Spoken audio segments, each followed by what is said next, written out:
The way I see it is more like, yeah, this is a responsibility. Plus, Marianne I Erickson think lives that in downtown San Diego and says she would happily use a contact tracing app on her phone. if the government really wanted to track me, they could. And in this case, I see it more as they're tracking because it's going to help all of us. But not everyone agrees. Nope. I would not. Khalid Alexander lives in southeast San Diego. For me, it's like combining the two things that I kind of distrust the most or have a healthy distrust of the most, government and technology. Contact tracing, tracking infected people to see who they've been in contact with, will likely be a crucial component to reopening society. And some governments are counting on using smartphone apps to do a lot of this work for them. But it's far from certain whether enough people will agree to use the apps to make them effective.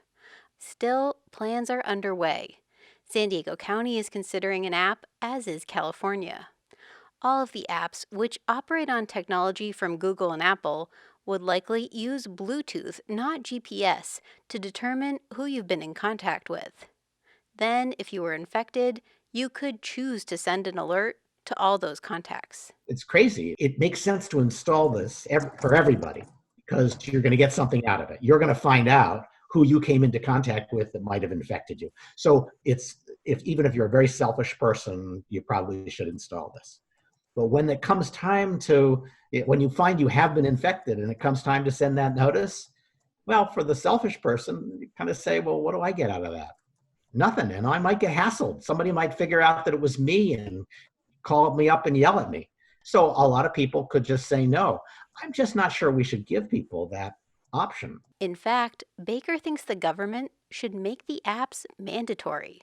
2 months ago, if you had said, you think the government should be able to tell you to stay home, lose your job, and never leave the house for a month, you would have said, no, that's just a complete violation of every civil liberty an American has. And we would never do that. And now we're accepting it, more or less, because the alternative is worse. There is a tendency in moments like this to say, well, do something.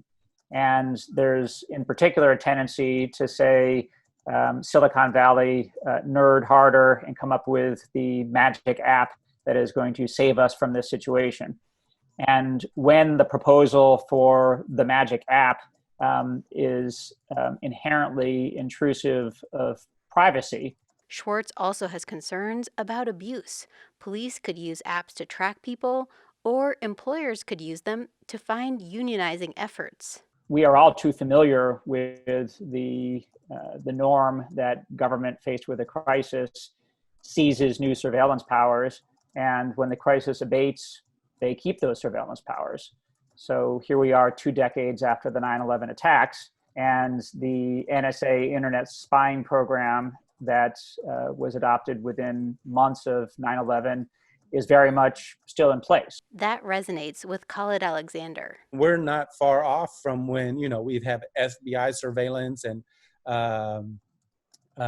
people going into mosques and following and harassing Muslims for no other reason than being Muslim. He would happily talk to a contact tracer on the phone, but would definitely not install a contact tracing app. Claire Tregesser, KPBS News.